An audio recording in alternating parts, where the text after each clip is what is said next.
ये कहानी एक दिव्यांग राजा की है जिसके राज्य में कोई भी परेशानी या समस्या नहीं थी। सभी लोग उस राजा से बहुत खुश थे और ऊपर वाले से धन्यवाद करते थे कि इतने अच्छे राजा को उनकी जिंदगी में भेजे है। वह राजा दिव्यांग था, उसकी एक आंख नहीं थी और एक पैर नहीं था, लेकिन फिर भी राजा को इस बात का कोई मलाल नहीं था। एक दिन राजा अपने महल के गलियारे में घूमते हुए अपने पूर्वजों की लगी तस्वीर को देख रहा था और सोच रहा था कि मेरे पिताजी इतने शूरवीर थे, उनके पिताजी इतने शूरवीर थे, हमें इतने शूरवीर खानदान में जन्म लेने का मौका मिला, यह ऊपर वाले का धन्यवाद है। राजा ने सभी चित्र को देखते हुए आखिरी चित्र तक पहुंचा और फिर उस खाली जगह को देखा तो वह चिंता में पड़ गया, क्योंकि उसे मालूम था कि अब यहाँ जो तस्वीर लगेगी वह उसी की लगेगी। लेकिन राजा को इस बात की चिंता नहीं थी कि वह मर जाएगा, चिंता इस बात की थी कि वहाँ जो पेंटिंग लगेगी वो कैसी लगेगी। राजा का एक आंख और एक पैर न होने की वजह से वह चिंता में पड़ गया और सोचने लगा कि इस गलियारे में इतने शानदार पेंटिंग लगी है, लेकिन मेरी एक आंख और एक पैर न होने की वजह से मेरी ही तस्वीर सबसे खराब लगेगी और सबसे भद्दी दिखेगी। राजा ने सोचा कि मेरे मरने के बाद पता नहीं कैसी पेंटिंग बनेगी और क्यों ना मैं अपने जीते जी ही एक शानदार पेंटिंग बनवाऊं, ताकि मुझे ये सुकून मिल जाए कि मेरी यहाँ अच्छी पेंटिंग लगेगी।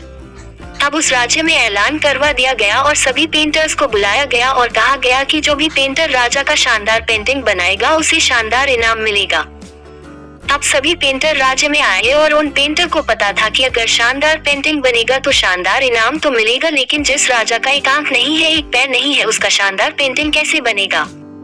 पेंटर सोच रहे थे कि इनाम का तो पता नहीं, लेकिन अगर शानदार पेंटिंग नहीं बनी और राजा गुस्सा हो गया तो सजा मिलेगी, इसीलिए बड़े बड़े चित्रकार भी आगे नहीं आए।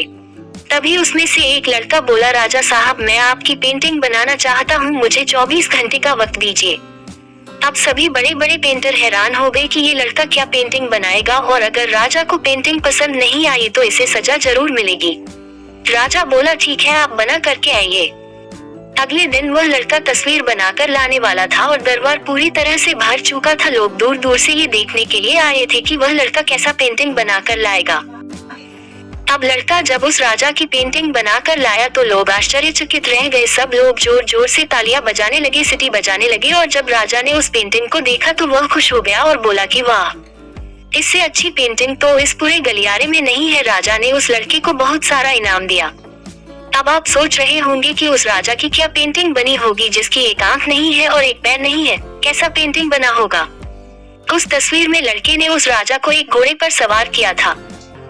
एक साइड से उस राजा का एक पैर दिख रहा था और राजा तीरंदाजी करते हुए निशाना लगा रहा था, और निशाना लगाते वक्त एक आंख बंद हो जाती है और उस लड़के ने उस राजा की वही आंख बंद की थी जो राजा के पास नहीं थी। इस तरह से उस लड़के ने राजा को निशाना लगते हुए घोड़े के ऊपर सवार दिखाया, जिससे एक आंख बंद और एक ही पैर दिखाया, और इतना शानदार पेंटिंग बनाया था कि वह अब तक की सबसे सर्वश्रेष्ठ पेंटिंग थी। उस लड़के के सामने भी चुनौती थी, संकट था, लेकिन उसने सकारात्मकता साथ नहीं छोड़ा। जिंदगी में आप जिस भी मुकाम पर हो, जिस भी संकट में फंस जाए, जिस भी स्थिति में हो, अगर आपने सकारात्मक का साथ कभी नहीं छोड़ा तो यकीन मानिए आप उस संकट से बाहर निकल आएंगे। जिंदगी में उम्मीद का साथ मत छोड़िए, क्योंकि जिसने उम्मीद का साथ छोड़ दिया तो फिर जिंदगी उसका साथ छोड़ देती है। हर पल सकारात्मक रहिए, खुश रहिए, ऊपर वाले के आशीर्वाद के साथ और अपनों के प्यार के साथ, अपनी अच्छी और सच्ची मेहनत के साथ कर दिखाओ कुछ ऐसा कि दुनिया करनी चाहे आपके जैसा।